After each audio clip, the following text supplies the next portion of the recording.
So I want you to imagine looking out your kitchen window right now. You're watching your dogs out in the yard, and they are just viciously fighting over this dirty, torn up chew toy. Oh, yeah, we all seen that. Right, like they are growling, snapping at each other, getting genuinely furious. And the completely absurd part is that there is literally a pile of brand new, identical toys sitting less than 5 feet away from them. Just completely ignoring the new ones. Exactly. So you're standing there at the window, looking down at them, probably shaking your head and thinking, idiots, you just don't get it. There's plenty to go around. It's such a classic human moment of, like, feeling totally superior to an animal. It really is. So hold on to that feeling of human superiority for a second. Yeah. Because I want you to now picture a much higher being looking down at us here on Earth, watching you and me operate, and feeling that exact same mix of pity and, well, total frustration. Which is such a wild concept, right? It completely inverts the way we look at our own struggles. It really does. Like putting humanity in the position of the snapping dog.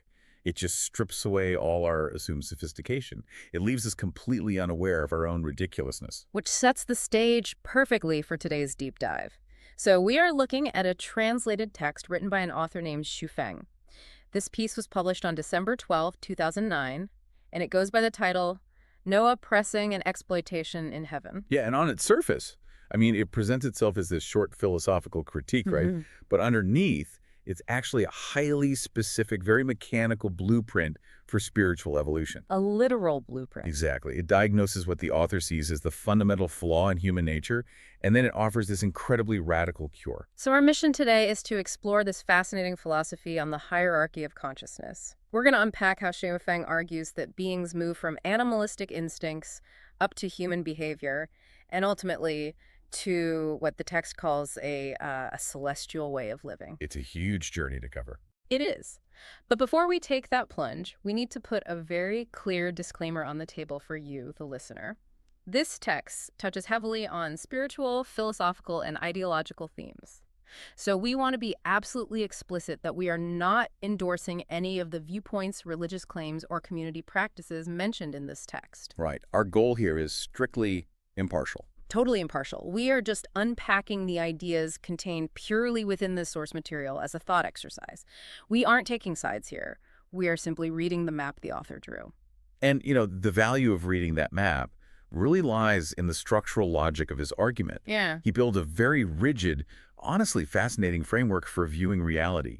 And that's true regardless of whether you personally adopt it or not. Okay, let's unpack this, because the author doesn't start with these grand cosmic declarations. He actually starts right in the backyard. Literally in the backyard. Yeah. He uses a personal anecdote about his own pets as the foundational pillar for his entire philosophy. So, Feng writes about keeping 3 dogs. 2 were German Shepherds, and 1 was just an ordinary puppy. And he makes it a really specific point to describe the environment he provided them as being absolutely ideal. Like dog paradise. Exactly. Every single day, they had this overabundance of food. They had spacious front and backyards to run around in. By all objective measures, they existed in a state of total physical abundance. Right. So based on that physical abundance, the author assumes these 3 dogs should live harmoniously. I mean, there is 0 resource scarcity, so logically, there should be 0 conflict. But the reality is the exact opposite. It's the total opposite. They constantly fight. They fight over the endless food, and they fight desperately for his favor as the owner. Right. And this observation doesn't just annoy the author, it deeply angers him. He actually directs a very specific judgment at them. He writes, quote, "You deserve being dogs by birth. You can never become human beings." Wow. And that phrase, that is the linchpin of the entire text right there. Yeah, it really sets the tone. Because he is using their behavior to establish a rigid baseline for consciousness. To the author, the dog's inability to share, even though they're surrounded by way more than they could ever consume, is the precise mechanism that traps them in their dog state. I really struggle with the logic there, though, I have to say. Also. Well, is it actually fair for the author to judge these dogs for acting according to their biological nature. I mean, they are dogs. Fair point, yeah. They have millions of years of evolutionary instinct hardwired into their brains, telling them to secure food and secure the favor of the pack leader. Because, out in the wild, the pack leader keeps you alive. They aren't choosing to be malicious about it. They're just being dogs. Exactly. They are just operating the only machinery they possess. See, your pushback there hits on the exact philosophical pivot the author is making. He isn't ignoring their biological programming at all. Oh, he's not? No, he is saying that the programming is the cage. You have to think about it less like a moral failing on the dog's part and more like a classification system based on consciousness. Okay, I'm tracking with you. If a dog wants to transcend its dog nature and become a human, it can't just wait around to magically transform one day. It has to somehow adopt human thinking. It has to act according to the consciousness of a higher tier. Okay, I see. It's like running a basic survival operating system on a supercomputer. Oh, that's a great way to put it. Right, like the hardware, the massive yard, the giant bowls of food. It has the capacity to handle infinite peaceful processes. It has the capacity for harmony. But the dog's OS is hard-coded to fight for RAM. Yes. And as long as it runs that outdated survival software, it literally cannot process the abundance around it. That software analogy works perfectly. Because as long as the dog acts on the impulse to fight over food when food is already plentiful, it's cementing its ontological status as a dog. Wow. The author is arguing that your consciousness dictates your reality. If you do not fundamentally change your way of thinking, you are basically hitting your head on the ceiling of your own instincts forever. Which means the story about the German Shepherds isn't really about pets at all, is it? Not even a little bit. It's a trapdoor. The author uses this entire backyard scenario to establish this strict mathematical rule about evolution, and then he immediately turns that rule on us. He flips the mirror right back at humanity. Right. So if dogs are trapped by dog thinking in a spacious backyard, what are human beings trapped by on Earth? And here we shift vantage points drastically. We leave the backyard entirely and adopt what the text calls the perspective of the 1,000-year world of heaven. The 1,000-year world. Yeah. And from this elevated spiritual vantage point, the author applies the exact same diagnostic logic to human society. So looking down from this 1,000-year world, Earth basically is the spacious backyard. Precisely. The text notes that the natural resources on this planet are actually abundant enough to easily support all human beings. From this higher view, there's absolutely no objective reason for people to struggle or compete or fight. There's no mathematical justification for oppression or exploitation. And this is where the author brings in the concept of the greatest creator. Which is the text's term for the ultimate divine force, right? Yes. So the greatest creator looks at Earth and wishes that people could just love each other, share the abundance, and live in harmony all the time. But humanity fails the test in the exact same way the dogs did. Oh, man. We are the dogs of the universe. Basically, yeah. The text explicitly says humans keep competing and struggling for a better life. We intrigue against one another. We cheat each other for just a little bit of natural resources. But here is where it gets so much darker than the backyard analogy. Because we don't just fight over basic needs. Right. We don't just fight over food. The author points out that humans create profound hurt and hatred over what he calls empty reputation and social status. That addition completely changes the entire landscape of the argument. Because human beings have technically evolved past fighting over bare survival. It's the most part, yeah. But instead of finding harmony in that abundance, we simply invented new, entirely abstract things to fight over. The human ego just manufactures artificial scarcity. That is so true. I mean, think about the last time you got genuinely stressed out or had a huge argument with someone over a promotion at work, or, think about the anxiety of wanting to be seen a certain way on social media. Oh, social media is the perfect example of artificial scarcity. Right. Or fighting to maintain a specific social status in your friend group. We engage in these vicious emotional battles even when our basic physical needs, our food, our shelter, our safety, are completely secure. We literally manufacture stakes just so we can keep fighting. Exactly. If we connect this to the bigger picture, this is exactly how the author diagnoses human suffering. He makes it incredibly clear that our core problems are not economic. They aren't resource distribution problems. Right. They are consciousness problems. Just as the German shepherds couldn't perceive the true abundance of the yards they were running in, human beings cannot perceive the abundance of Earth. We are completely blinded by our ego, our greed, and this insatiable desire for status. And the consequence of that blindness is basically a cosmic reprimand. The greatest creator looks at humanity, sees us fighting over this empty reputation, and gets just as frustrated as Feng did at his dogs in the backyard. The exact same frustration. The text echoes the exact same judgment. The creator looks at us and says, quote, "You deserve being human beings by birth. You can never be celestials." The structural parallel is just complete there. That- The human is to the celestial, what the dog is to the human. That is heavy. It is. We are trapped in our mortal tier of existence, not because of our physical bodies, but because of our behavior. Our obsession with ego is the outdated operating system that's keeping us from entering the 1,000-year world. Okay, but diagnosing humanity's greed is one thing, right? Plenty of philosophers and thinkers can point out that we fight way too much over meaningless things. Sure, that's not exactly a new idea. Right, but the text doesn't stop at the diagnosis, it lays out the cure. If human behavior traps us as humans, how does the author say a person actually levels up? How do you break through that ceiling of biological and ego-driven instinct to actually become a celestial? Well, according to the text, to enter the 1,000-year world, a person must completely shed their mortal mindset and adopt celestial consciousness. Completely shed it. Completely. The text provides a very rigid blueprint for this higher realm.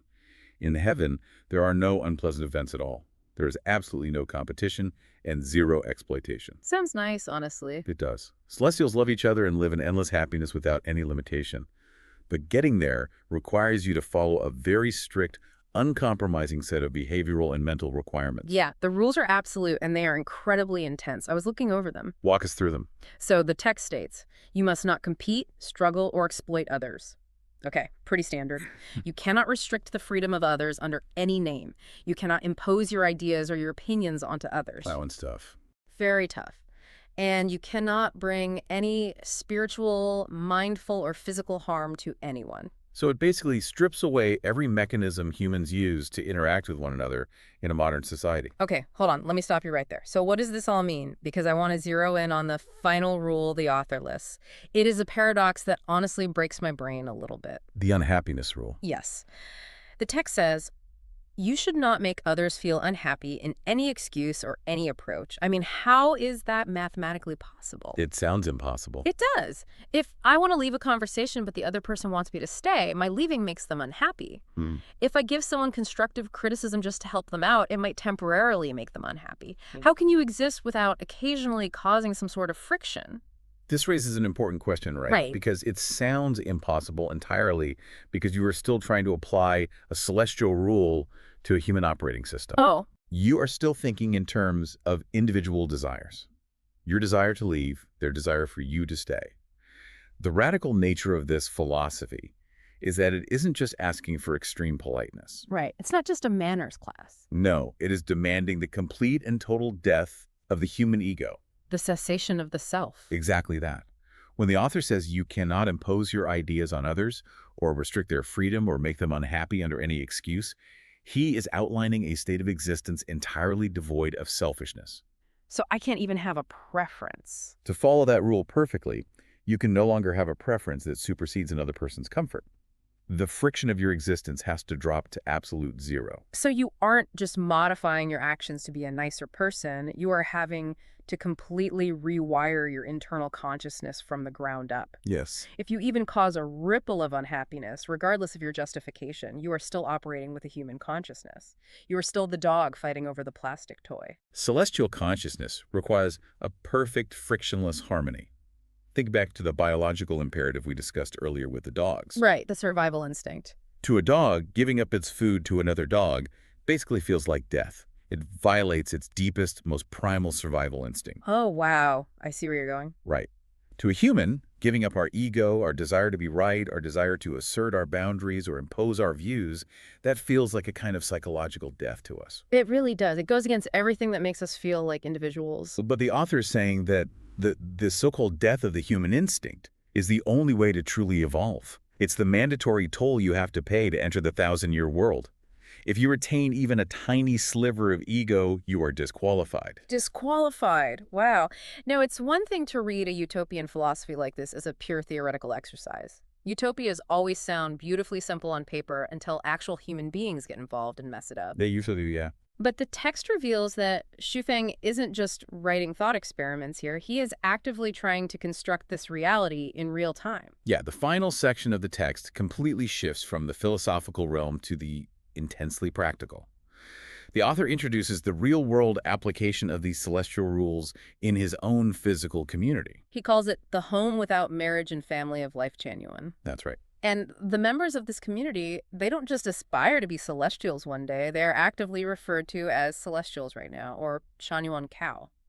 The text states explicitly that this community is built exactly on the standards of the thousand-year world. The author instructs the members that they absolutely cannot interact using the mortal human way of thinking. They must live exactly like the beings in heaven do right now. No ego, no friction. None. If they hurt each other or if they fall back on human thinking in any way, they immediately lose their qualification to go to the thousand-year world. The sociological implications of trying to run a physical, living community on these rules are just staggering. I mean, how does a community actually function when the ultimate crime is just making someone unhappy? It's incredibly complex. Yeah. And the consequences laid out in the text for breaking these rules, they elevate interpersonal conflict to an entirely different dimension. They really do. It creates this fascinating web of spiritual accountability. The text says that if a member hurts another member and makes them unhappy, they aren't just breaking a local community guideline. Here's where it gets really interesting, because this is where the text introduces a massive curveball. The author says that hurting another member deeply hurts him. Feng, the guide. But he doesn't stop there. No, he doesn't. He says it also hurts Jesus the Christ and Buddha Sakyamuni. And it hurts the favor of the greatest creator. This profound level of syncretism, blending these distinct massive religious traditions into a single framework, it's really the climax of the text's entire argument. It totally caught me off guard. By invoking Jesus, Buddha, and the greatest creator, all in the exact same breath, the author frames a simple interpersonal conflict as an act of literal cosmic betrayal. It takes the stakes and just cranks them up to infinity. You aren't just having a petty dispute with your neighbor about, leaving muddy shoes in the hallway. Right, it's not a roommate squabble. If you hurt your neighbor in the Lifechanyuan community, you are simultaneously offending the central figure of Christianity, the central figure of Buddhism, the ultimate creator of the universe, and your present guide. He is creating an ultimate, unassailable moral standard. The reason hurting a neighbor offends all these divine figures simultaneously is because the act of hurting someone proves that you are still operating with a mortal consciousness. You've failed the baseline test. Exactly. You are introducing friction into a realm that demands absolute frictionless harmony. The stakes, as defined by this text, are absolute. You either pass the test of perfect harmony and become a celestial, or you fail the test. And if you fail, the author writes a sentence that just lands so heavily after everything we've unpacked today. He says, quote, "You are only qualified to be a human being rather than being a celestial in heaven." It's a mirror that forces an incredibly uncomfortable self-evaluation for anyone reading it. Oh, for sure. The author uses this simple progression, from dogs to humans to celestials, to force the reader to confront their own baseline of consciousness. Think about the last time you got defensive in an argument. Maybe you were technically right. Maybe you had a brilliant, totally logical excuse for why you were upset. But if the ultimate test of human evolution was based purely on this Lifechanyuan standard zero imposition of your ideas, zero unhappiness caused, absolute ego death, regardless of your excuses, would you actually pass the celestial test? Most of us wouldn't. Or, looking at your own behavior honestly, are you stuck in the human realm with the rest of us, frantically guarding a chew toy you don't even really need? It just strips away all those comforting excuses we tell ourselves about why we engage in conflict. We love to dress our ego up in logic, but the text argues that any expression of ego is simply proof of our mortal limitation. So let's retrace the journey this deep dive has taken us on today, because the author builds this argument brick by brick. We started in a literal backyard with a frustrated owner observing his German shepherds. Right, and he realized that a physical abundance of resources doesn't automatically create harmony. Not if the internal software, the biological instinct, doesn't fundamentally change. Right. We then followed that exact logic upward to the thousand-year world perspective. We saw humanity through the eyes of the greatest creator, diagnosing our weird obsession with artificial scarcity empty reputation, and ego as the very things that cage us in our mortal state. We are entirely surrounded by abundance, yet we essentially starve ourselves psychologically. From there, we examined the rigorous, ego-destroying rules required to actually break out of that cage and evolve into a celestial. We unpacked the absolute prohibition against making anyone unhappy or imposing your views, and the philosophical paradox of achieving a perfectly frictionless existence. And finally, we saw how Feng attempts to anchor these rules in reality through the Lifechanyuan community, blending the spiritual authority of Jesus, Buddha, and the greatest creator into a single, ultimate standard of judgment where any conflict is a failure of consciousness. Before we wrap up, it is crucial to circle back to our starting parameters. Absolutely. As we laid out at the very beginning, this deep dive is an exploration of the concepts presented in the 2009 text as a pure intellectual exercise. A thought experiment. Yes, we impart this information neutrally to understand a highly unique framework of consciousness. We aren't endorsing the theology or the community practices in any way, but rather dissecting the fascinating mechanics of how the author constructs his argument. We are just observing the architecture of the ideas. But walking through that architecture leaves us with some really profound questions about the nature of our own evolution. It really does. The author states very clearly that to become a human, a dog must shed its fundamental dog instincts. And to become a celestial, a human must shed their fundamental human instincts. The ego, the need for status, the desire to impose our will on the world around us. That's the pattern. It really makes you wonder, though, if this hierarchy of consciousness is an infinite ladder and evolution continues upward forever, what exactly does a celestial have to shed to reach whatever comes next? Now that is a question to sit with. It definitely is.